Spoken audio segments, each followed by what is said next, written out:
John Jensen. I'm the Adjutant General of the Minnesota Army National Guard, and I've been the Adjutant General since November of 2017. And what I'm going to describe this morning very quickly is the actions of the Minnesota National Guard since we were mobilized under the Governor Walz's executive order.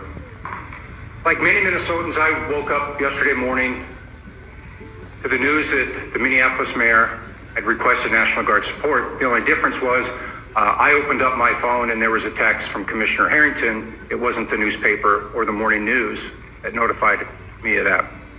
So immediately yesterday morning, I made contact with the commissioner and we began planning on the potential employment of the Minnesota National Guard in support of Minneapolis. For those of you that may not understand how emergency management works in Minnesota, I'm just going to take a quick moment and explain that. In Minnesota, county emergency management coordinators, or the mayors of Minneapolis, St. Paul, Rochester, and Duluth, may request National Guard support through the state EOC. So in accordance with that, Minneapolis Mayor Frey made that request of the Minnesota National Guard. What traditionally comes with a request, though, is a layout of capability needed and exactly the problem that's trying to be solved. Typically, the request for the guard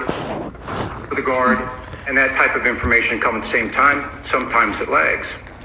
So when it lags, what we do is we begin preparing for an unknown mission. But in this case, we sort of knew what we might be doing as it related to civil disturbance in Minneapolis. But it's very important that we know exactly what we're being asked to do, so we make sure that we have the right equipment. We mobilize the right number of soldiers and the right number of soldiers and airmen to support those soldiers that are going to conduct the mission. That element was lacking. But with the governor's decision to allow me to continue to plan, we began notifying soldiers early yesterday morning of a pending mission.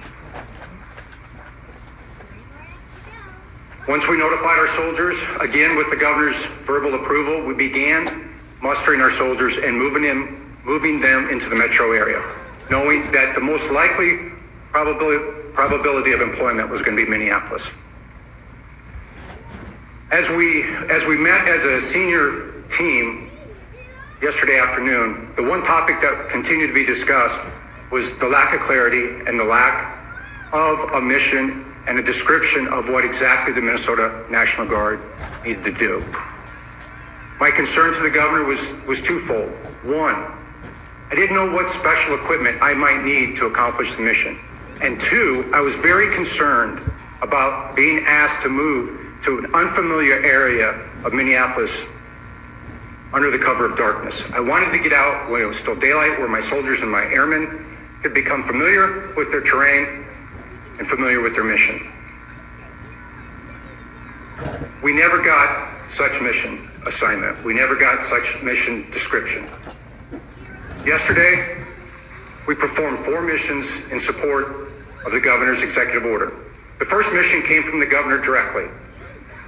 That came when we were notified of an immediate impending threat to the state capitol. My immediate advice to the governor was to assign that mission to the Minnesota National Guard.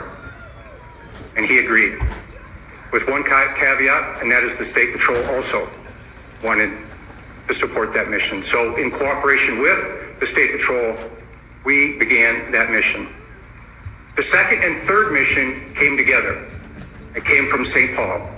Specifically, it was to provide security of the Ramsey County Law Enforcement Center and the Minnesota Bureau of Criminal Apprehension. The key part of that security